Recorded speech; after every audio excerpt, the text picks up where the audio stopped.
hardcore players can say what they want about casual games, but Nintendo has been working through its old-school franchises on the Wii faster than anyone thought it would. With Mario, Metroid, Zelda, and Smash Bros. Already available for the system, surprisingly there aren't many of the usual suspects left in the quiver. One that does remain is Mario Kart, though not for long. The Italian plumber has established quite a resume on the track. While minimal tweaks have been added over the years since the series left the Super Nintendo starting grid, the foundation has predominantly remained the same. Accessible, yet deep racing with an incredible multiplayer element. Much of that hasn't changed with Mario Kart for the Wii, despite it having some of the biggest changes in franchise history. For the first time in series history, you're not just using go-karts.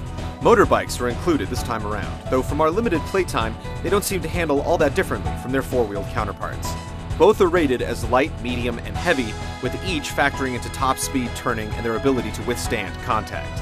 They also feature ratings for drifting, turbo boost, and maintaining speed when off the track, which should make for some tough decisions based on the track selected. Another big change is how power sliding is handled. In the past, you could initiate the power slide and then begin wiggling the stick or the D-pad left and right, building a turbo boost with each trip from side to side. It was a relatively simple action, yet it required finesse to keep your kart on a line while doing it. That system has been removed, in favor of simply holding the power slide button until the turbo is full and then releasing it for the boost. It eliminates snaking, or the ability to power slide the entire course. Some consider that cheating, some consider it the next level in skill. Regardless, it's gone. Alternately, you can select automatic power sliding if you want to take even more skill out of the equation. While you can't choose whether to snake or not, you can select how you want to pilot your vehicle.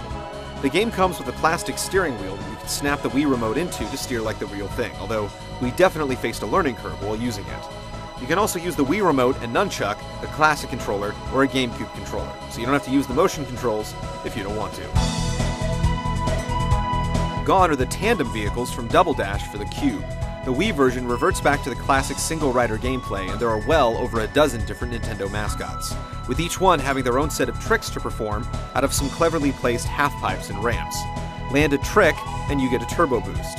You can also pull wheelies with the motorbikes to get a nice thrust forward. Of course, if your racing skills aren't enough, you can always use the patented Mario Kart power-ups. You get the new additions from Mario Kart DS like Bullet Bill and the Squid, and some new ones as well. Best of all, you can use your Miis as drivers, and they congregate trackside to watch each race. Where modes are concerned, you get the typical Grand Prix option for 3 different motor classes. The 50cc class is for karts only, the 100cc class is for bikes only, and the 150cc class is a mixture of the two. Then there's also the typical time trial mode with ghost data from Nintendo's Treehouse testers to race against. But easily, the biggest new mode is the online play for up to 12 racers at a time. While you can't play the Grand Prix online, you can whip around any of the game's 16 classic and 16 new tracks. You can also upload or download ghost data, and it'll keep your stats for leaderboards. Just keep that friend code handy.